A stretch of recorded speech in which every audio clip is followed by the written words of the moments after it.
Mi esposa y yo emergimos, y el barco había desaparecido, en medio del océano. Elena alucinaba de sed, la mantuve a flote, y al atardecer un tiburón tigre de 4 metros nos atacó. Mi esposa Elena y yo emergimos de nuestro buceo para encontrarnos solos en medio del océano. ¿Dónde está el barco?, Elena gritó, arrancándose el regulador. Me di la vuelta frenéticamente, dándome cuenta de que el barco de buceo que tenía 18 personas hace 5 minutos había desaparecido completamente. Nos dejaron, Elena jadeó. Realmente nos dejaron en medio del océano. La peor parte fue que reservamos la tienda de buceo más barata en la Colombia rural. Solo efectivo, sin reseñas en línea, y el instructor de buceo apenas hablaba español. Nunca hacía conteos de cabezas, y éramos el último grupo en el agua. Regresarán cuando se den cuenta de que faltamos, dijo Elena, pero pude escuchar la duda en su voz. La corriente ya nos estaba arrastrando más mar adentro. No teníamos radio de emergencia porque la tienda barata no las proporcionaba. Traté de agitar mi boya de seguridad amarilla brillante sobre mi cabeza mientras Elena sopló su silbato repetidamente, el sonido patéticamente pequeño en el vasto océano. ¿Hacia dónde está la orilla?, preguntó Elena, pateando agua a mi lado. Miré alrededor al horizonte idéntico en todas las direcciones. No tengo idea. Teníamos tal vez 4 horas hasta el atardecer. Después de eso, seríamos invisibles en el agua oscura. En la primera hora, elegimos una dirección y comenzamos a nadar. Elena siguió disculpándose por elegir la tienda de buceo barata, diciendo que podríamos haber gastado los 200 euros extra por la respetable. Mis piernas comenzaron a acalambrarse después de 20 minutos. Dolores agudos y punzantes con cada patada, pero seguí adelante. ¿Nos estamos moviendo siquiera?, Elena jadeó entre brazadas. Todo se ve exactamente igual. La peor parte era que tenía razón. Las olas, el sol, el azul infinito. Podríamos haber estado nadando en círculos y nunca lo sabríamos. Entonces, Elena comenzó a temblar a pesar del agua tibia. ¿Por qué tengo tanto frío? Esto no tiene sentido. Es el shock instalándose, dije, tratando de mantener mi voz calmada. Solo sigue nadando y estaremos bien, lo prometo. La segunda hora fue cuando Elena vio su primera alucinación. De repente comenzó a gritar y a hacer señas al agua vacía. Allí, un barco. Veo un barco. Ayúdenos. Comenzó a tratar de nadar hacia la nada. Cariño, no hay nada ahí. Sí hay. Mira, vienen hacia acá. Agarré su brazo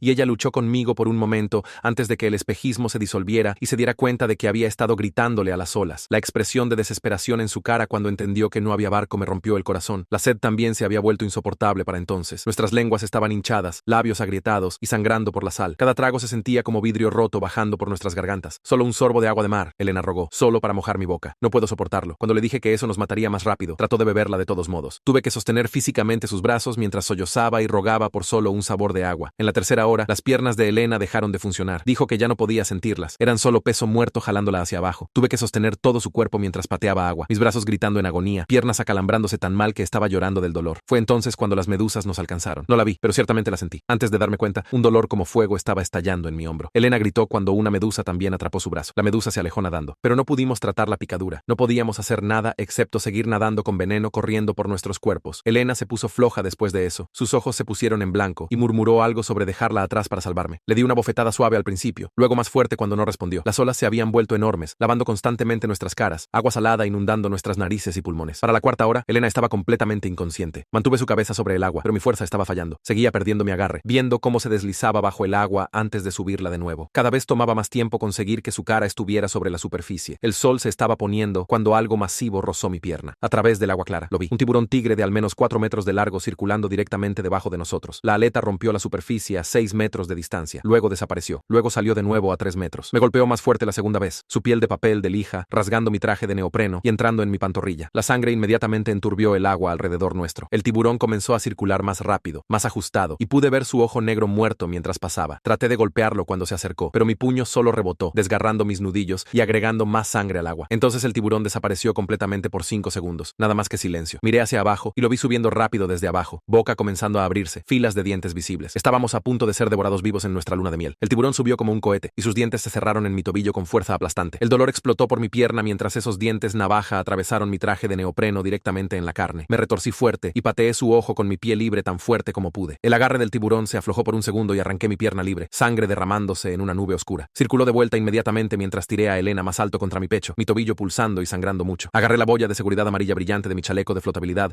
y la envolví alrededor del torso de Elena lo más rápido que pude. Mis manos temblaban tanto que apenas podía hacer los nudos, pero logré asegurarla alrededor de su pecho y bajo sus brazos. El tiburón nos golpeó de nuevo, mucho más fuerte esta vez, su piel áspera raspando mi espalda hasta dejarla en carne viva, pero parecía confundido por la cosa amarilla extraña envuelta alrededor de Elena y se retiró unos metros. Busqué mi cuchillo de buceo atado a mi pierna, mis dedos entumecidos y torpes por el agotamiento. Cuando el tiburón se acercó de nuevo, corté el agua, haciendo tantas burbujas y ruido como fuera posible. La hoja cortó a través de nada más que agua, pero la conmoción hizo que el tiburón se retirara temporalmente. Esos pocos segundos me permitieron pensar mientras sostenía el cuerpo inconsciente de Elena con un brazo. Entonces, recordé haber leído algo sobre los tiburones siendo sensibles a los campos eléctricos de sus presas. Busqué frenéticamente en los bolsillos de mi chaleco con mi mano libre, cosas flotando hacia el agua. Mi computadora de buceo aún estaba atada a mi muñeca. La pantalla aún brillaba débilmente. Cuando el tiburón vino hacia nosotros de nuevo, Presioné la computadora directamente contra su hocico mientras se acercaba. El tiburón se apartó violentamente como si hubiera sido electrocutado y desapareció en el agua más profunda. El sol estaba tocando el horizonte ahora, pintando todo de naranja y rojo. Sabía que una vez que oscureciera, estaríamos acabados porque no vería más al tiburón venir. Mis piernas apenas podían moverse, solo pequeñas patadas para evitar que nos hundiéramos completamente. Saqué la manguera Octopus de mi regulador y até a Elena a mí, envolviéndola alrededor de nuestras dos cinturas. Si me desmayaba ahora, nos hundiríamos juntos, pero al menos no la perdería en la oscuridad. Los nudos tomaron una eternidad con mis manos desgarradas, pero logré conectarnos. La oscuridad completa cayó en minutos y de repente no podía ver nada. El tiburón todavía estaba ahí porque lo sentía rozar mis piernas cada pocos minutos. Cada vez todo mi cuerpo se tensaba esperando la mordida que no llegaba. Comencé a hablar constantemente con Elena, contándole sobre nuestro día de boda 6 meses atrás, lo hermosa que se veía caminando por esa playa en su vestido blanco, cómo bailamos hasta las 3 de la mañana y su papá lloró durante su discurso. Mi voz era lo único que me mantenía despierto a través del dolor ardiente en mi tobillo y hombro. Horas pasaron en oscuridad total, con solo el sonido de las olas golpeando contra nosotros. Mi propia respiración sonaba tan fuerte y áspera en mis oídos. La temperatura corporal de Elena había bajado tanto que se sentía como hielo contra mi pecho. La presioné lo más cerca posible, tratando de compartir cualquier calor que me quedara. Pero yo también me estaba enfriando. Ese frío profundo que viene desde los huesos. Mis dientes castañaban tan fuerte que me mordí la lengua y probé sangre. Las olas seguían lavando nuestras caras y tenía que ajustar constantemente la posición de Elena para mantener sus vías respiratorias despejadas. En algún punto vi una pequeña luz lejos en la distancia, tal vez un barco o un avión. Traté de soplar el silbato atado a mi chaleco, pero mis labios estaban tan hinchados y agrietados que no podía hacer un sello. El gemido patético que salió no habría sido escuchado a 3 metros. La luz se movió por el horizonte y desapareció, llevándose mi esperanza con ella. Seguí hablando con Elena de todos modos, describiendo la casa que íbamos a comprar el próximo año, la cocina grande que ella quería y el jardín donde cultivaríamos tomates. Mi voz se debilitó hasta que solo estaba susurrando en su oído. El amanecer finalmente comenzó a aparecer y pude ver la cara de Elena por primera vez en horas. Su piel estaba gris como ceniza y su respiración era tan superficial. Presioné mi oído contra su pecho. Su corazón aún latía, pero apenas. Estos pequeños aleteos que me asustaron más que el tiburón. El tiburón mismo se había ido, pero divisé más aletas a unos 100 metros. 3 o 4 de ellas cortando el agua en círculos perezosos. Aún no se habían acercado, pero sabían que estábamos ahí. De vuelta en la costa en Colombia, Pilar García estaba llegando a su oficina en la autoridad portuaria. Encontró un reporte retrasado en su escritorio sobre 2 buceadores desaparecidos de la tarde anterior. El dueño de la tienda de buceo finalmente había llamado después de darse cuenta de que su barco regresó con 2 espacios vacíos. Pilar inmediatamente comenzó a mapear patrones de corriente en su computadora, calculando hacia dónde podríamos haber derivado durante la noche. Dividió el área de búsqueda en zonas y comenzó a llamar a cada capitán de barco pesquero que conocía. En una hora tenía 8 barcos dirigiéndose a diferentes sectores. Se quedó en la radio, coordinando sus movimientos y ajustando el patrón de búsqueda basado en datos del viento. Ninguno de nosotros en el agua sabía que esto estaba pasando, por supuesto. Todo lo que sabía era que Elena necesitaba ayuda pronto o no lo lograría. El sol se estaba levantando y la cara de Elena se estaba poniendo roja por la exposición,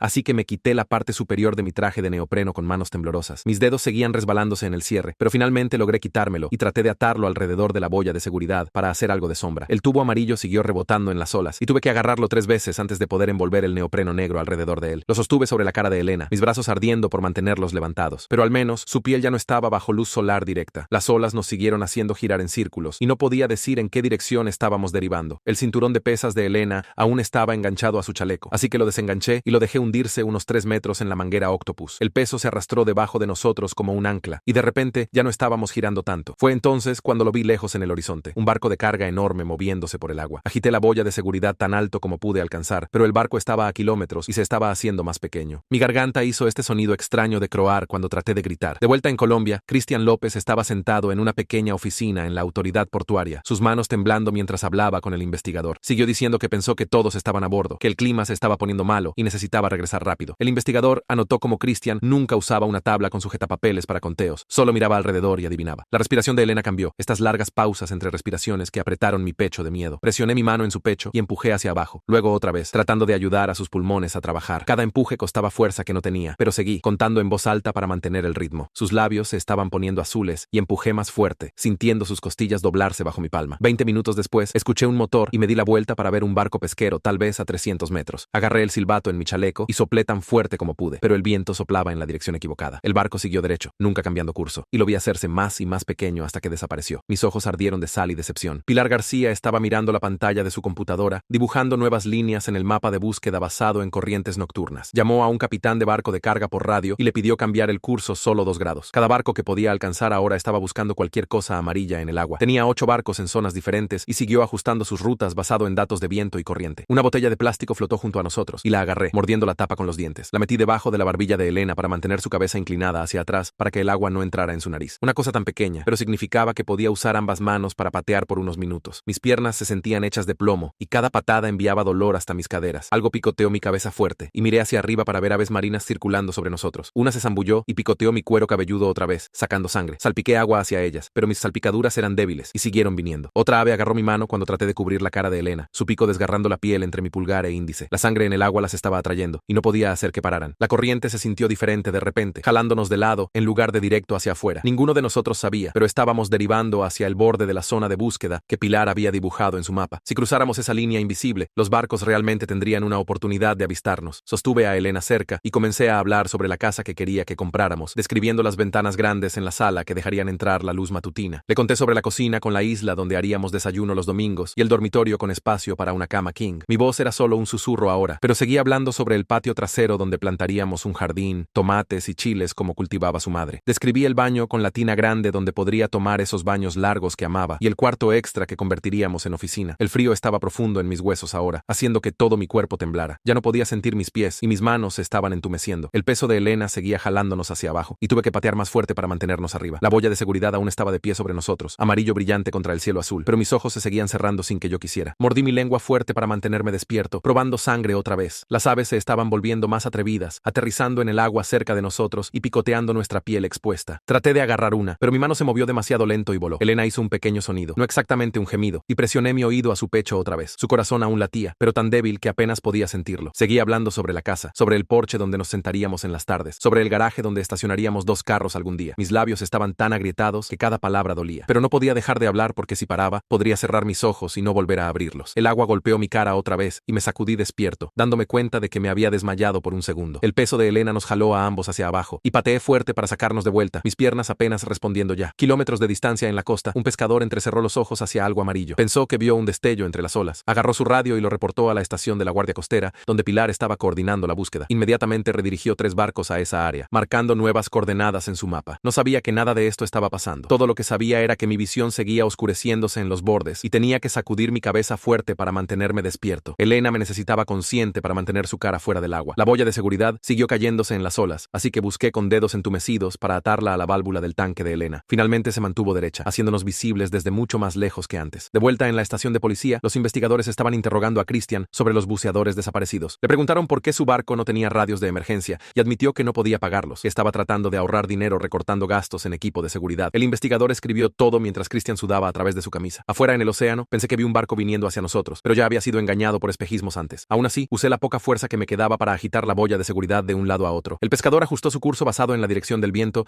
y de repente avistó claramente el marcador amarillo. Radió las coordenadas exactas a Pilar mientras empujaba su motor a velocidad máxima. Vi el barco haciéndose más grande, realmente haciéndose más grande esta vez, no desapareciendo como los otros. Las manos se extendieron y me jalaron hacia arriba, pero no podía hablar. Solo podía señalar a Elena, aún en el agua. La jalaron a bordo y alguien inmediatamente comenzó reanimación cardiopulmonar, mientras otra persona envolvió mantas alrededor de mi cuerpo tembloroso. El barco se dirigió hacia la costa, corriendo a través de las olas mientras la tripulación trabajaba en Elena con una máscara de oxígeno. Tosió agua y sus ojos se movieron bajo sus párpados, pero no se abrieron. Me arrastré por la cubierta hacia ella, ignorando a la tripulación que me decía que me quedara quieto. La costa se acercó y pude ver ambulancias esperando en el muelle con luces parpadeando. Cuando atracamos, los paramédicos corrieron a bordo, pero no solté la mano de Elena, incluso cuando trataron de moverla a una camilla. Tuvieron que trabajar alrededor de mí, revisando sus signos vitales e iniciando una intravenosa mientras yo me aferraba. El viaje en ambulancia fue una confusión de sirenas y equipo médico. En el hospital, nos empujaron a la sala de emergencias donde los doctores inmediatamente comenzaron a llenarnos de fluidos a través de múltiples intravenosas. Una enfermera limpió las picaduras de medusa en mi hombro y el brazo de Elena, aplicando algún tipo de crema que hizo que el ardor parara por primera vez en horas. Descubrieron que Elena había respirado agua de mar, así que tuvieron que empujar un tubo por su garganta para ayudarla a respirar. La máquina hacía un sonido constante de silbido mientras empujaba aire a sus pulmones. Mi propia bolsa intravenosa se vació rápido y colgaron otra, luego otra. El doctor siguió haciéndome preguntas, pero mi garganta estaba demasiado hinchada para responder. Solo seguí señalando a Elena, tratando de hacerles entender que ella necesitaba más ayuda que yo. Me movieron a un cuarto regular después de unas horas, pero no podía descansar. Cada pocos minutos preguntaba a las enfermeras sobre Elena y siguieron diciendo lo mismo, que estaba estable pero crítica. Eso no me decía si estaría bien. Pilar vino a visitar esa noche con un cuaderno y grabadora. Quería mi declaración sobre lo que pasó, pero seguí durmiéndome a mitad de oración. Logré explicar sobre la tienda de buceo, no haciendo conteo, sobre Christian yéndose sin revisar si todos estaban a bordo. Escribió todo y dijo que estaban construyendo un caso contra él. La mañana siguiente, una enfermera vino corriendo a buscarme. Elena estaba despierta y preguntando por mí. Prácticamente corrí por el pasillo en mi bata de hospital, arrastrando mi poste intravenoso detrás de mí. Se veía terrible, su cara hinchada y quemada por el sol, pero sus ojos estaban abiertos y me reconoció. No podía hablar por el tubo respiratorio, pero apretó mi mano. El doctor explicó que tenía neumonía por el agua de mar en sus sus pulmones y necesitaría quedarse en cuidados intensivos por al menos otra semana. La noticia sobre lo que nos pasó se extendió por la comunidad local de buceo rápidamente. Otros buceadores se presentaron diciendo que Christian había hecho lo mismo con ellos, dejando gente atrás y no siguiendo protocolos de seguridad. Su tienda de buceo fue cerrada inmediatamente pendiente la investigación. La condición de Elena empeoró antes de mejorar. La neumonía se volvió severa y tuvieron que aumentar su oxígeno. Dormía en la silla junto a su cama cada noche, despertándome cada vez que sus monitores sonaban. Las enfermeras me traían comida, pero no podía comer mucho. Todo en lo que podía pensar era en qué tan cerca habíamos estado de morir en lo que se suponía que fuera nuestra luna de miel. Los abogados aparecieron en el hospital 2 días después con tarjetas de negocios y promesas de conseguirnos millones. Pero no podía enfocarme en nada de lo que decían, porque la fiebre de Elena había subido a 40 grados y los doctores la estaban llenando de antibióticos. Los abogados siguieron hablando sobre negligencia y responsabilidad mientras veía el pecho de Elena subir y bajar con el ventilador, contando cada respiración para asegurarme de que la máquina siguiera funcionando. Firmé cualquier papel que pusieron frente a mí solo para hacerlos irse para poder volver al cuarto de Elena. Las enfermeras me movieron a un cuarto regular en el 3er piso, pero seguí escabulléndome de vuelta a cuidados intensivos cada hora para revisar a Elena, haciendo las mismas preguntas sobre sus niveles de oxígeno y presión arterial hasta que comenzaron a reconocerme y solo negaban con la cabeza antes de que pudiera hablar. Esa noche, Pilar vino a mi cuarto con un cuaderno y una pequeña grabadora, pidiéndome explicar todo lo que pasó desde el principio. Mi garganta aún estaba áspera e hinchada, pero logré contarle sobre Christian nunca haciendo conteo, sobre el barco yéndose sin revisar si todos estaban a bordo, sobre el equipo de seguridad faltante. Escribió cada detalle, pidiéndome repetir partes cuando empecé a quedarme dormido a mitad de oración por la medicación para el dolor. La mañana siguiente, finalmente quitaron a Elena del ventilador y sus ojos se abrieron por primera vez en 3 días. No podía hablar al principio, solo apretó mi mano y se veía confundida sobre dónde estábamos, pero sabía quién era yo, y eso fue suficiente para hacerme derrumbar llorando justo ahí frente a las enfermeras. El doctor explicó que no recordaba nada después de la picadura de medusa, lo cual probablemente era mejor porque no tenía que revivir esas horas finales en el agua. La noticia se extendió rápido por la comunidad de buceo sobre lo que nos pasó, y en horas, la tienda de buceo de Christian fue cerrada por las autoridades. Otros buceadores comenzaron a presentarse con sus propias historias sobre sus prácticas inseguras, sobre veces que casi los dejó atrás o los mandó abajo con equipo defectuoso. Las noticias locales tomaron la historia, y de repente todos en el área sabían sobre la pareja americana que había sido abandonada en el mar. La neumonía de Elena empeoró antes de mejorar, sus pulmones llenándose de fluido por toda el agua de mar que tragó. La movieron de vuelta a cuidados intensivos y dormí en la silla junto a su cama, despertándome cada vez que sus monitores sonaban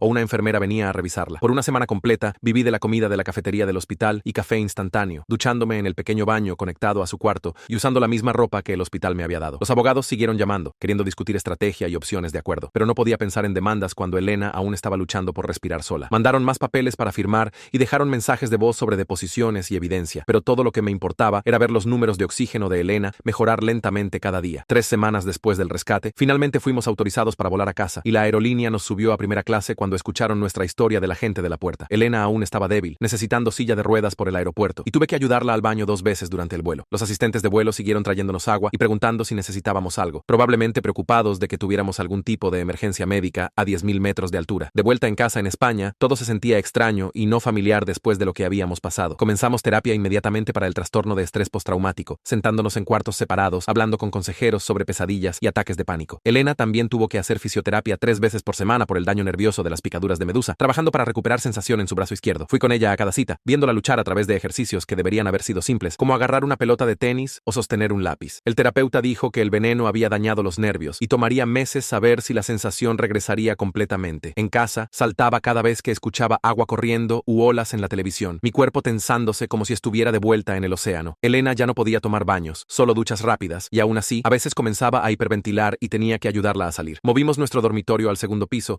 porque estar en el nivel del suelo la hacía sentir como si se estuviera ahogando. Ninguno de nosotros podía ver los documentales sobre océanos que solíamos amar o incluso beber agua sin pensar en esas horas de sed desesperada. 2 meses después del incidente, Elena regresó al trabajo medio tiempo en el banco, solo 4 horas al día para empezar. Sus compañeros de trabajo habían decorado su escritorio con flores y carteles de bienvenida, pero me llamó llorando en su hora de almuerzo el primer día porque alguien le preguntó sobre el viaje. Estábamos aprendiendo a ayudarnos mutuamente a través de los momentos malos, desarrollando señales para cuando uno de nosotros estaba comenzando a entrar en pánico, encontrando maneras de tranquilizarnos en el presente en lugar de ser jalados de vuelta a ese día. La fisioterapia estaba ayudando y Elena finalmente podía escribir otra vez, aunque su letra era temblorosa e irregular. Había regresado a mi trabajo en la firma de contabilidad, pero no podía concentrarme en hojas de cálculo cuando mi mente seguía repasando esas horas en el agua. Entonces recibimos una llamada de Pilar con noticias sobre el caso de Christian. Había recibido una licencia suspendida y una multa grande, pero no tiempo de cárcel. El juez decidió que perder su negocio era castigo suficiente. El fiscal dijo que era el mejor resultado que podíamos esperar dadas las leyes en Colombia y el hecho de que habíamos sobrevivido. Se sentía completamente injusto que pudiera casi matarnos por negligencia y salirse solo con una multa, pero estábamos demasiado exhaustos para luchar por más. Los abogados manejando nuestro caso civil dijeron que podíamos perseguirlo más, pero significaría regresar regresar a Colombia para deposiciones y posiblemente un juicio, algo que ninguno de nosotros podía manejar aún. 2 semanas después, Elena entró a nuestra sala sosteniendo un folleto del centro comunitario y lo dejó caer en mi regazo mientras veía televisión. Había circulado las clases de natación para adultos con marcador rojo y escrito "Vamos a hacer esto" en la parte superior. La miré parada ahí con los brazos cruzados, esa mirada determinada en su cara que sabía que significaba que no tenía caso discutir. El lunes siguiente fuimos a la piscina juntos, ambos callados en el carro, mis manos agarrando el volante más fuerte de lo necesario. Entrar a ese olor de cloro me golpeó como un puñetazo al estómago y tuve que pararme en la puerta por un segundo para respirar. Elena agarró mi mano y me jaló hacia adelante, a la parte poco profunda, donde 6 otros adultos ya estaban parados viéndose nerviosos. El instructor, un estudiante universitario llamado Tomás, nos hizo empezar solo caminando de un lado a otro en la sección de un metro, poniéndonos cómodos estando en el agua otra vez. Todo el cuerpo de Elena temblaba la primera vez que entró, pero siguió, mandíbula apretada fuerte. Fuimos 2 veces por semana después de eso, martes y jueves en las tardes después del trabajo. Tomás siguió diciéndonos que éramos sus estudiantes más dedicados, sin saber por qué ambos nos empujábamos tan fuerte para ir de la parte poco profunda a la sección de metro y medio, para finalmente nadar vueltas en la parte profunda. Para la 6ª semana, Elena podía hacer una vuelta completa de estilo libre sin parar, y yo podía patear agua por 10 minutos sin entrar en pánico. 3 meses después de Colombia, ambos estábamos durmiendo toda la noche otra vez, sin despertar jadeando o revisando que la otra persona aún estuviera respirando. El brazo de Elena tenía sensación completa de vuelta, y el daño nervioso del que los doctores se preocupaban nunca apareció. Las cicatrices de mordida de tiburón en mi pierna se habían desvanecido a líneas blancas delgadas que solo notarías si supieras dónde buscar. Decidimos escribir sobre lo que nos pasó después de que un amigo sugirió que podría ayudar a otros buceadores. Escribí nuestra historia en mi laptop mientras Elena se sentaba junto a mí, llenando detalles que había olvidado, como la boya de seguridad había empezado a desinflarse antes del rescate, o como había alucinado viendo a su abuela muerta en el agua. La revista Vida Submarina lo tomó y lo publicó como historia de portada con el titular "Abandonados, una historia de supervivencia de luna de miel". Lo usaron para presionar por mejores estándares de seguridad y balizas de emergencia obligatorias en todos los barcos de buceo. 4 meses después del rescate, fuimos a la playa del Mediterráneo y caminamos por la arena al atardecer. Elena se quitó las sandalias y dejó que las pequeñas olas lavaran sus pies mientras yo me paraba junto a ella, listo para jalarla de vuelta si lo necesitaba. Apretó mi mano y me dijo que estaba feliz de que lo hubiéramos logrado juntos, que no podía imaginar sobrevivir sin mí ahí. Nos quedamos ahí por 20 minutos, solo viendo el agua, sin hablar, ambos sabiendo que esto era un gran paso adelante. Esa noche durante la cena, Elena sacó su laptop y me mostró resorts de montaña en los Pirineos que había investigado para nuestra luna de miel de repetición. Elegimos una cabaña cerca de Andorra con un jacuzzi en la terraza y vistas de los picos, tan lejos del océano como podíamos llegar. La semana siguiente, Elena fue a la tienda de manualidades y compró un marco de caja de sombra y me pidió traer la boya de seguridad desgarrada del garaje donde la había tirado. La montó en el marco junto con nuestras pulseras del hospital y una foto nuestra del día antes del buceo, todos sonriendo e ignorantes de lo que venía. La colgó en nuestro pasillo donde la veríamos todos los días. Un recordatorio, dijo, de la peor cosa que nos había pasado y prueba de que sobrevivimos. La vida comenzó a sentirse normal otra vez en pequeñas formas, como cuando cocinamos espaguetis juntos un miércoles cualquiera, y Elena se rió tan fuerte de un comercial tonto que la salsa salpicó la estufa. Habíamos pasado por el infierno en ese océano, perdido todo, incluyendo casi nuestras vidas. Pero de alguna manera habíamos salido del otro lado diferentes, pero aún juntos. Las pesadillas se habían ido en su mayoría, y las sesiones de terapia habían bajado a 1 vez al mes. Elena incluso había comenzado a hablar sobre tal vez intentar buceo otra vez algún día, aunque definitivamente no en Colombia, y definitivamente con la tienda de buceo más cara y obsesionada con la seguridad que pudiéramos encontrar. No estaba listo para eso aún, pero verla incluso considerarlo me mostró qué tan lejos habíamos llegado ambos de esas horas en el agua cuando la muerte parecía segura. Gracias por quedarse conmigo a través de toda esta reflexión y cuestionamiento. Realmente significa mucho. Los veré la próxima vez, donde sea que nos lleve la curiosidad. Dale me gusta al video, ayuda más de lo que saben.